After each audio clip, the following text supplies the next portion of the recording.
Today I want to use myself as a case study for you and show you how my body composition changed over a 72-hour fast that I did leading up to Christmas time.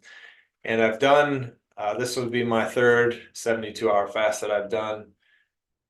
And I did it because some buddies at the gym have never done it and they're UFC fans. So whoever I'm not like educated in UFC. So whoever the head of UFC is, I guess recently did an 84-hour fast, and he's in his 60s. So he posted pre and post pictures of himself, and everyone got excited about his changes and everything. And it is cool to see what he did. So my friends at the gym wanted to do it.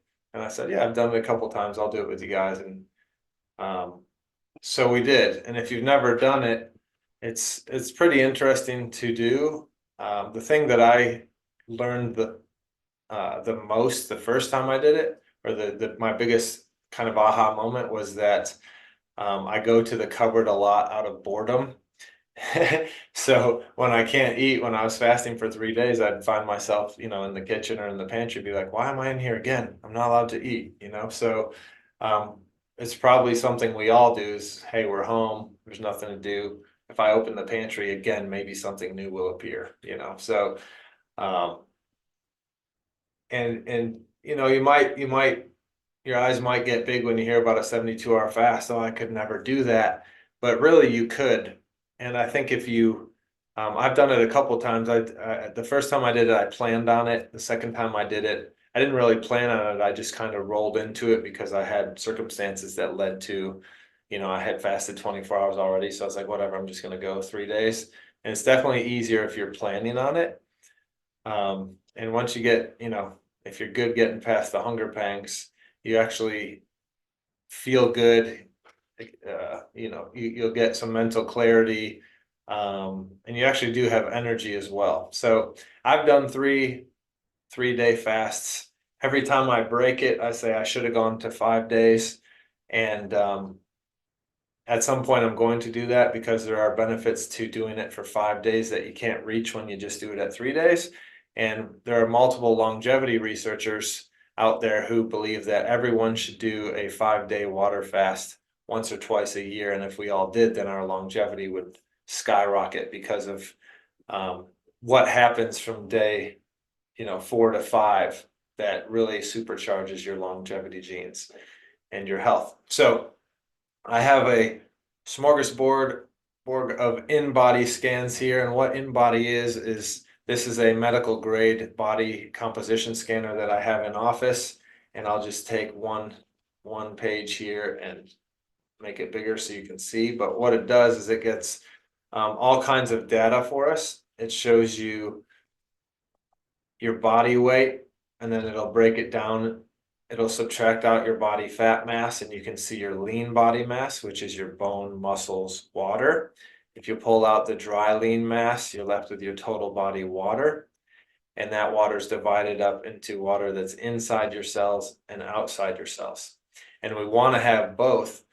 But if you have too much water outside your cells, that can be due to inflammation, swelling, edema. And so when you're looking at this number, you want to ask, well, is this a good outside my cell water number for me? To answer that, you come down here and you look at the extracellular water to total body water ratio, and you want to be between these lines here or less than 0.39. So mine was in optimal range there, and so I was good. If I was up in this range, then I would have too much extracellular water, and this is also known as what's called the edema index. So I'd have too much swelling somewhere in my body, too much inflammation. So if that were high, I could go here and look at segmentally how is the water distributed in my body, in the right arm, left arm, trunk, right leg, left leg, and you can see the specific edema index for each appendage there. And in many people, when you're high here, you're going to have one or both legs high because we are humans standing in gravity, and so fluid is going to pool down in our legs. And so you can see here, like this doesn't look significant, but a 0.006 difference is a significant difference here. So there's even though I'm not lab high, you can see there's more water in my left leg than my right leg. And that can suggest like a venous anomaly in my left leg compared to my right leg. Maybe I have venous insufficiency in there or a faulty valve or something, so a little bit more fluid pools in that leg. I'll ask patients when I see this, hey, do you have any varicose veins in that left leg versus that right leg? And sometimes they say yes, or do you have venous insufficiency, or have you had vein surgery before, or whatever? And sometimes we uncover it that way. Also, this segmental lean analysis shows us how many pounds of muscle do I have in my right arm, and what percentage is that, compared to the population. So you can see 100% on all these numbers. There's a 100% line here. That's what would be average for someone my size.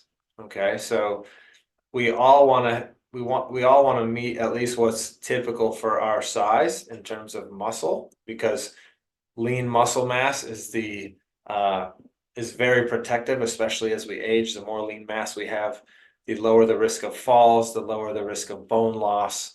It translates to health and longevity across the board. So you can see how someone's muscle lean body mass is distributed in their arms, their trunk, and their legs. And so oftentimes if I see people with the leg numbers that are less than 100 here, but they have arms that are above 100, I can say, hey, you're skipping leg day, right? You're not doing enough legs at the gym. So where should you focus your training to get the most bang for your buck in mass addition? That person would be legs.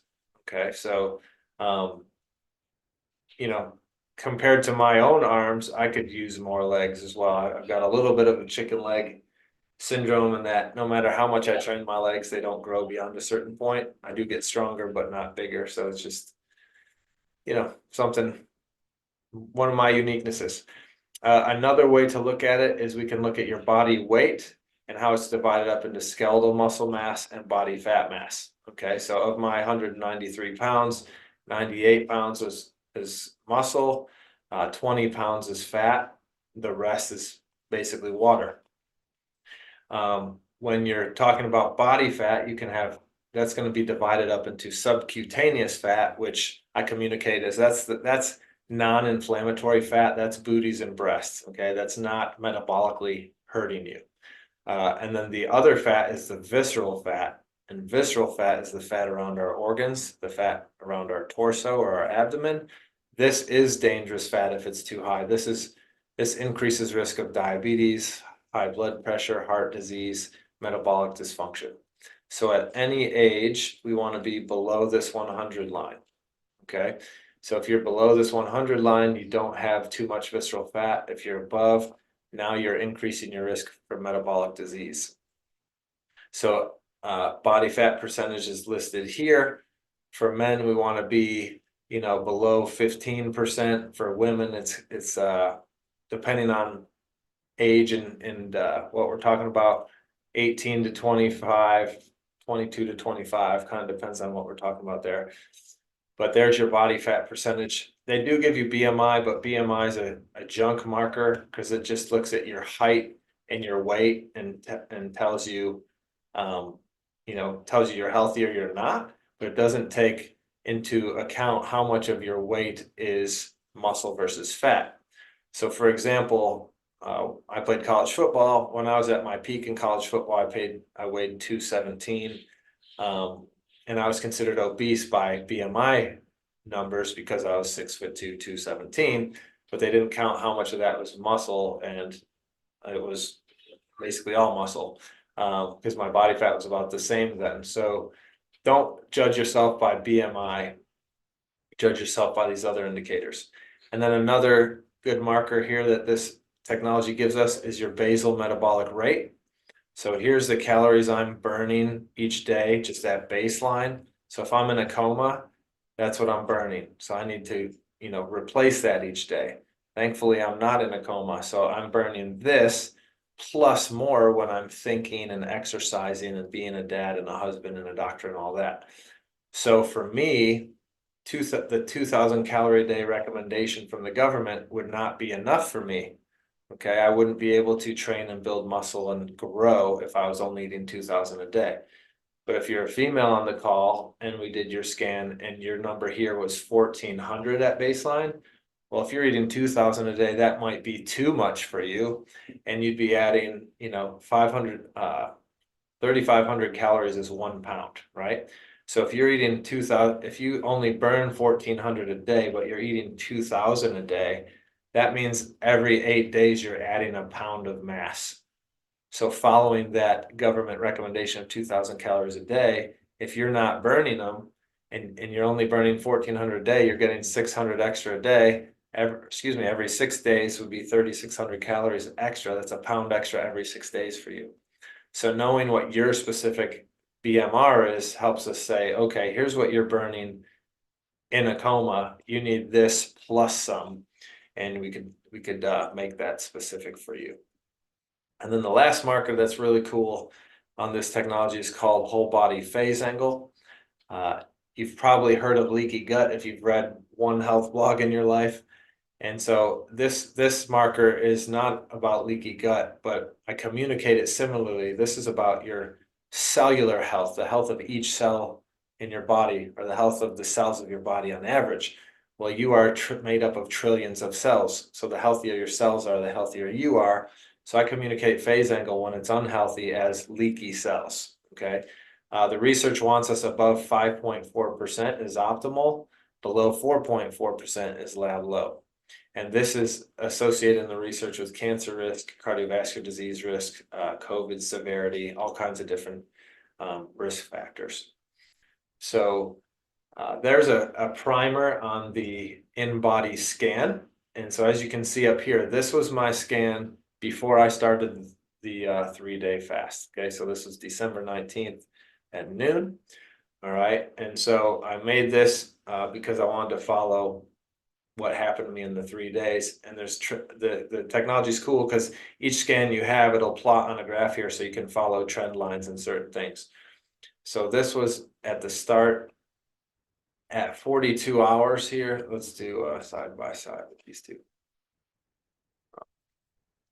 One moment, I have to be smarter than my technology. Here we go. So here's a side by side of before I started, and then here's 42 and a half hours. So here's the midpoint of the fast. Talking about, doing the 84-hour fast that the UFC guy did. Okay, so at the midpoint, you can see already, I started at 193 pounds, 42 hours in, I'm down 5 pounds, 5.3 pounds. Okay, so in just 42 and a half hours, I've lost 5 pounds. If you look at the skeletal muscle, I'm down 2.5 pounds in muscle mass. All right. And just a little bit of body fat here, a little bit. I've burned 6 centimeters squared of visceral fat, which is good. And the body fat's percentages dropped 0.5 percentage. Now, if we scroll down here, you can see the trend lines I was just telling you about. So down in weight, down in overall weight, down in muscle mass, down in body fat percentage, down in body water. And we can follow, okay, I'm down that 2.5 pounds of muscle. Where am I losing it? You can go in this segmental analysis here and see, okay, I had 11.31 pounds of muscle in my right arm to start. I'm down to 10.65. So I'm down, 0.7 pounds there in my right arm.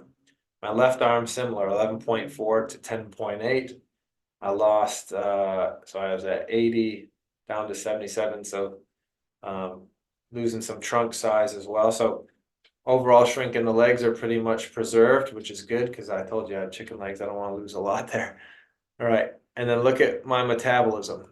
Doesn't look significant, but you can see what I'm burning on average is now dropping, because if you're in a fasted situation or starving situation, you don't want your metabolism to stay as high as it is in a fed state because you're not being fed. So if you stay the same as you would be in a fed state, you're burning through your stores faster.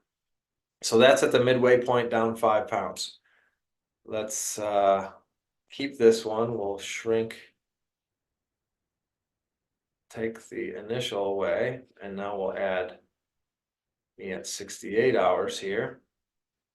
So here's 42 hours. Now we go at 62 hours. So I'm 4 hours away from the 72-hour mark. And so again, this is 42 hours. This is 68 hours. So this is 68 hours is 26 hours further. And so another full day into the fast. And so I was down 5 here. I'm down another 3 here. Okay, so that's a total now. I'm down 8 pounds. And I was down 2.5 pounds here in muscle. Now I'm down 5.5 more. Okay, so at the 68-hour mark, I'm really, my liver is breaking down muscle to get to the amino acids to perform a process called gluconeogenesis, which is creation of new glucose from protein. Okay, and so the protein stores in your body for skeletal muscle, so you're going to break down skeletal muscle to get that sugar source once you had burned through your glycogen stores or your stored sugar after about 24 hours. So it's really cool because this is documenting what we know the kind of trends of fasting to be. So at 68 hours, I'm like, dang, I'm doing this just to help out my friends. I don't want to lose 9 pounds or 7 pounds of muscle. The heck. But it is what it is. So, and then look at this. So do you think I got fatter fasting? I didn't get absolutely fatter, but you can look at if I'm burning protein and leaving my body fat mass alone, then relatively I might be a little bit higher fat to muscle, right? Because if I lost 7 pounds of muscle and I didn't lose equivalent amounts of fat, then my body fat ratio, body fat percentage will go up a little bit. So, not worried about this because I didn't get fatter. I got, I did because I lost muscle, but you know what I'm saying. So that's interesting. And then you can see here that I continued to lose the muscle in the arms. So 10.65 now down to 10.38, 1080 down to 10.47. Trunk lost another 2 in the legs. Legs only lost a little bit. And then look at this. So now the first day, it was 2,056 calories. After 42 hours, it dropped to 2018. And after almost 3 whole days, my metabolism had dropped 120 calories. Okay, so again, this is the body kind of adapting to kind of slow me down a little bit so I don't burn through stores faster than normal. I spoke a little bit earlier about maybe doing a 5-day fast. Well, there's some people out there who worry about fasting damaging your metabolism and your metabolic rate. And so there is some shift here in this 3-day window, but the science says that at 5 days and beyond, you start to have an uptick in norepinephrine, which helps keep your basal metabolic rate steady and solid. And at the 4-day and 5-day point, you're basically running off ketones and free fatty acids at that point. So, or the brain is at least. So you're mentally clear and brain is satiated that way. But it's still interesting to see the metabolism ramp down to preserve resources, to keep us alive. So as our hunter-gatherer ancestors, they weren't in a fed state all the time like we are. To them, a 72-hour fast was just another day, right? And unless they got a kill or it was the right time of year where certain fruits or veggies or honey was available or whatever. So our bodies are built more to be able to succeed at fasting than they are to succeed at overconsumption. And if you don't believe that, just look at America, because obesity is a problem of overeating, not starving, not fasting. So if you don't think you could do it, you could do it. Your body definitely could do it. the struggle is mentally just keeping yourself from going to that cupboard. But this was 68 hours. Okay, so essentially this was my last scan while fasted. And then I did one more 6 days after the fast to see, okay, about a week after the fast, what are my numbers? So here is 6 days post fast, and you can see it didn't take me long. So 6 days post fast, I'm back. I'm actually about a half pound heavier than I was when I started. When I started, I was at 192.5, and here I am at 192.9. So I recovered to total weight. My muscle mass bounced back. The body fat bounced back. Got my arms back. My metabolism bounced back. And so this was interesting to me because I didn't know, how long would it take to bounce back. I knew I would, but would it be a week or 2 weeks or how long? So this is cool because if you're worried about, losing that muscle mass, if you continue to train and you've trained for a while, you've got muscle memory and metabolic flexibility to get that back quickly. So hope this was interesting to you guys. I like I said, this was the third time I'd done it, but this was the first time I did it and actually followed it objectively with Inbody scans. So that's really cool to me. Next time I'd like to do it and do lab draws too and follow that as I go through the process. So let's open this up to any questions you might have. Hey, it's Erin. I have a question initially. The visceral fat went up. I'm assuming that's because it's taking from the muscle and preserving your organs, or why did that go up? Yeah, it's an effect or an artifact of the muscle dropping, right? So Okay. relatively the visceral fat looks higher.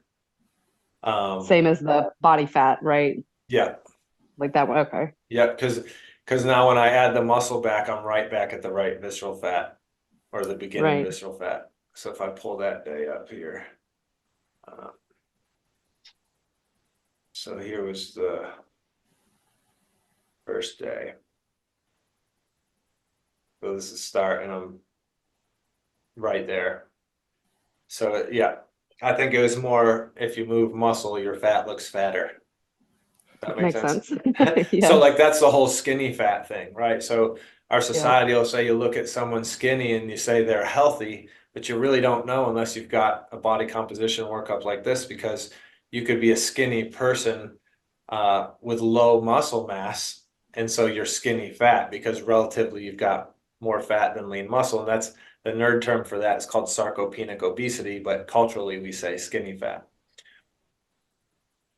And so just because the person's skinny doesn't mean they're healthy. If they've got too low lean mass, then they could be more unhealthy than someone whose book cover looks heavier than theirs, but metabolically they're actually in a better spot than that skinny fat person. What was your activity level during the fast and then the week after before you did the 6 day post-fast scan? Yeah, I kept it the same because I wanted to see. So as far as working out and everything, I kept it the same. And I could even show you the workouts I did because I log all my workouts on a blog that you guys could see last 12 years of workouts I've done. So I kept it the same. So, what was your goal? Just to prove the differences after 3 days? What would be the overall benefit of doing a 3 day fast if you're just going to kind of bounce back after a few days of eating? Yeah, so the goal is metabolic flexibility and insulin sensitivity. I mean, my goal was just to do it to support my friends who had not done it. So basically just to, Right. be there with them. But if we're using this therapeutically, it's great for an insulin resistance type picture.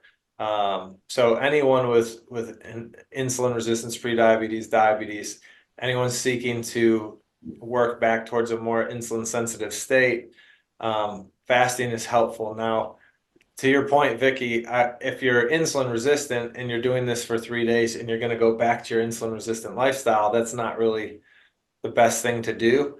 That's just basically yo-yoing. You yo-yo fasted, you know. Right. But if you're doing this to kind of jumpstart your insulin sensitivity, and then you work back from the fast into, say, a paleo diet or a Mediterranean diet, or if you're going to use this and shift into a ketogenic type diet, that would be useful, you know. So Yes. um, you're it depends on, you know, who the person is and why we're doing it. Yes, because the best I'm not even really pre-diabetic, but the best my A1Cs have been was after a period of intermittent fasting, not 3-day level, but Yeah. you know, going about 16 hours, I actually got my A1C down to like 4.9. So I can see that benefit.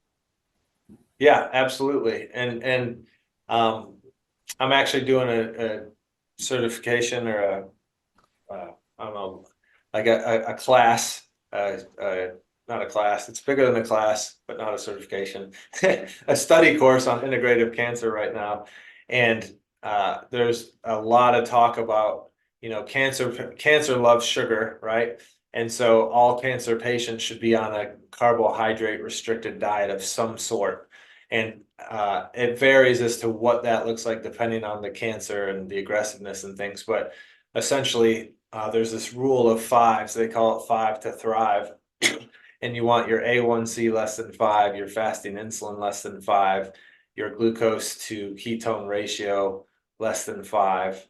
And so, yeah, if you're fasting or intermittent fasting and you don't have cancer, even if you don't have cancer, it's still beneficial to have your A1C, you know, in that 5 range or below 5, because let's face it, insulin resistant or blood sugar dysfunction is you know, is, at least in America, probably rivals inflammation as the, you know, lowest common denominator for chronic disease, right? So we've covered in previous videos how statistics from 2020 came out from the NIH saying only 12% of Americans are metabolically healthy, meaning they're on no medications, they have normal blood pressure, they have proper body comp, they exercise daily, whatever.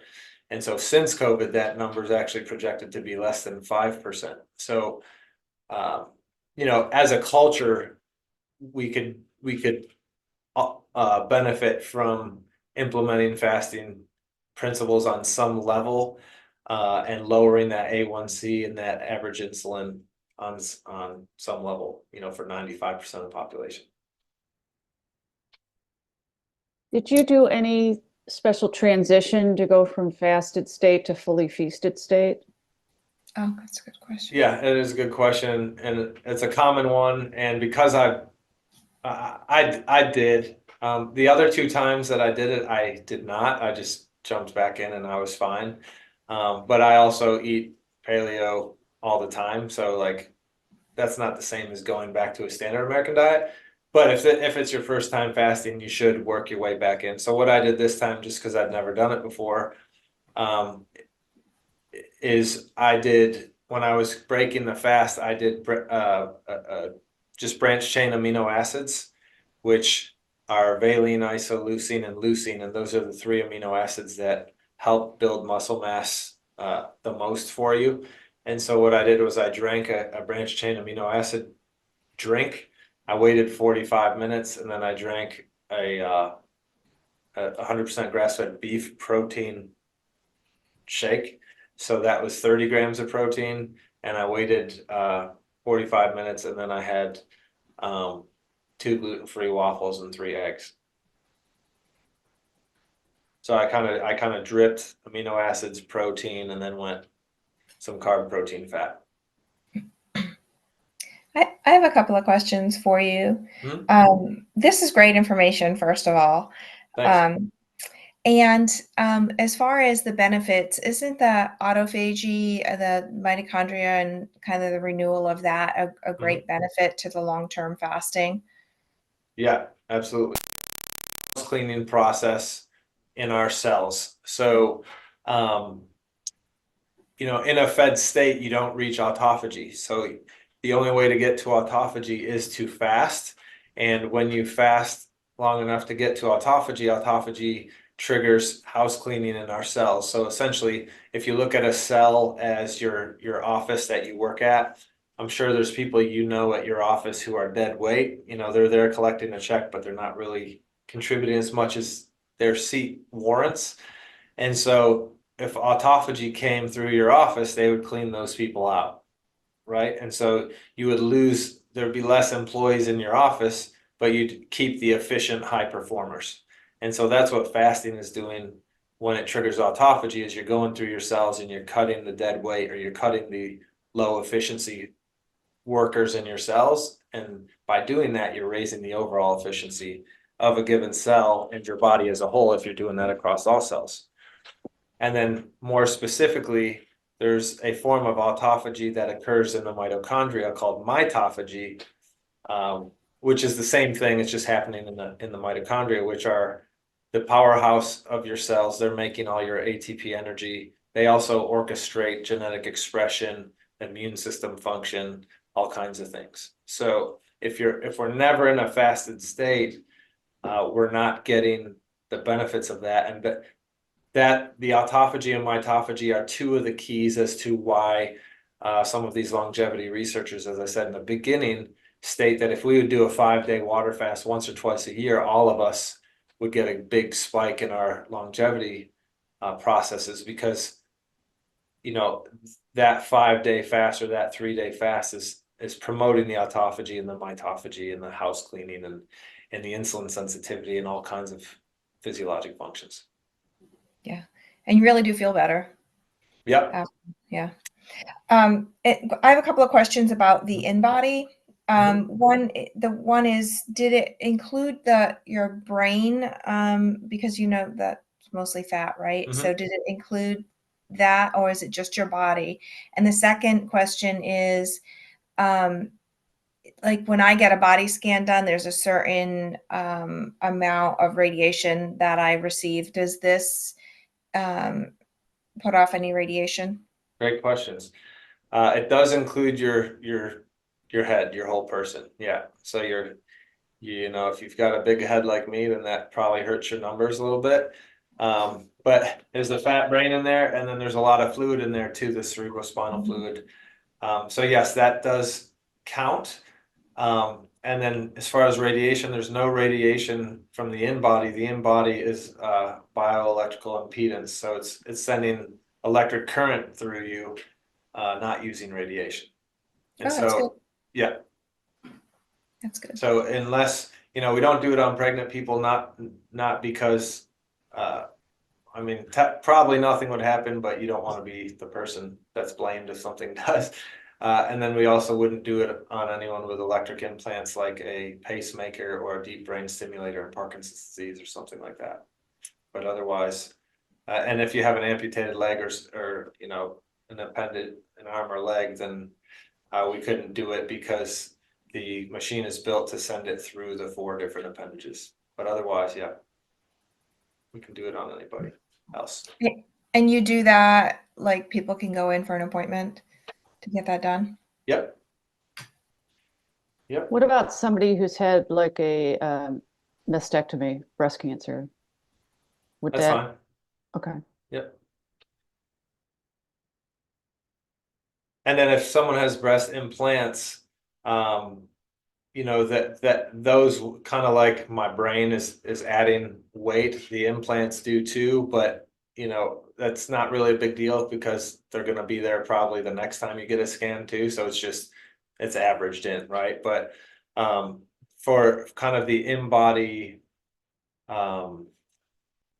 process to get the best information, doing it fasted is helpful. Not having eaten food or drank water in the 2 hours previous to getting on it is helpful, because if I drink water or eat food and it's not digested and absorbed, that weight is going to be in the gut and it's going to be counted as fat, right? So it'd be like if you leave a 2 pound weight in your pocket and you get on there, the machine is going to just count it as weight. So if you eat or drink beforehand, wait 2 hours for that to be absorbed and incorporated into the body, and then you get a more accurate picture there.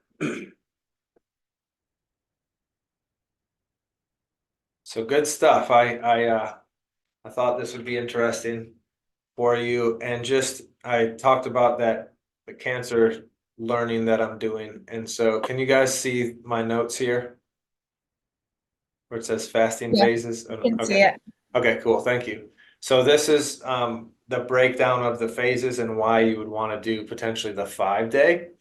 So fasting is in 5 phases. Phase 1 is the feeding phase, which is basically the time from when you last ate until you are fasted, right? So basically from 0 to 6-ish hours.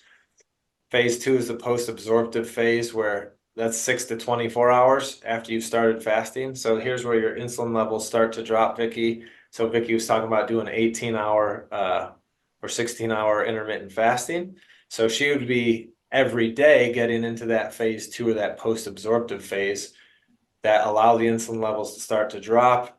And you're getting into breaking down glycogen stores, and glycogen is glucose or sugar that's stored in your liver and in your muscles, and we've got about a day's worth of that.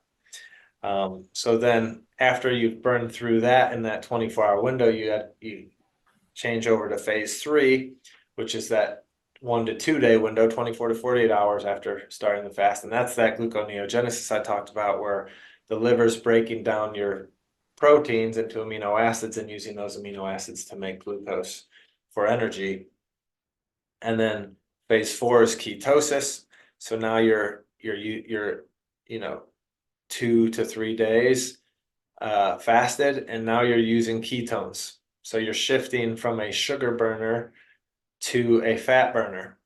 And so you're going to break down fat into ketones, and the 2 to 3 days of lower insulin stimulates your body to perform lipolysis, which is fat breakdown. And the fatty acids are used by your mitochondria and your brain for energy. So when people fast and they say, I was just mentally clearer and sharper, the brain fog was lifted, all these things, that's because the brain can use ketones very efficiently for energy. And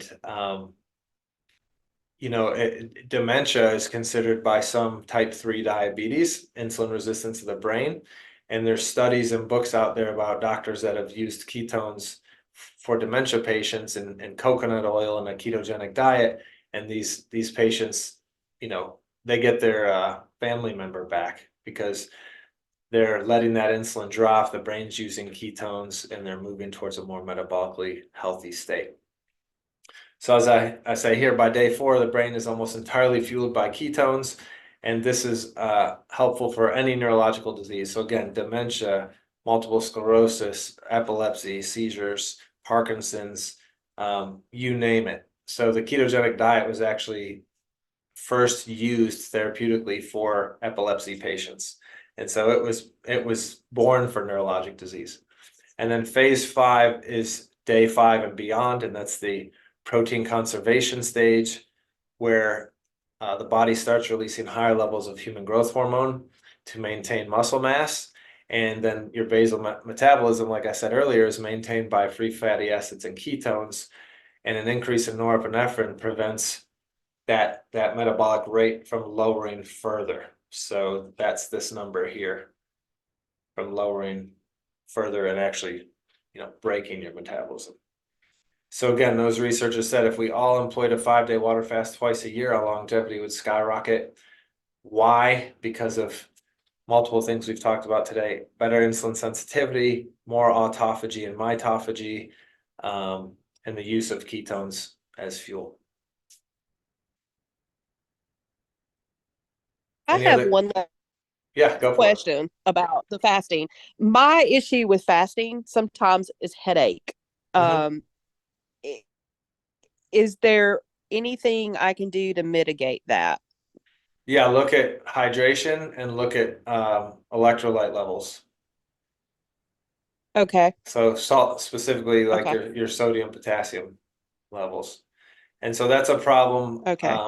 That can also be a problem with people who do a ketogenic diet to start. They can get headaches and they can get what's called the keto flu, where basically, your body's used to a certain intake of things, whether that's good or bad. And now all of a sudden you're doing this drastic change and not providing what it's used to. And so making sure we're hydrated, making sure you're getting the salt is helpful. And this also happens in the carnivore diet. You have to watch your salt levels and electrolytes too.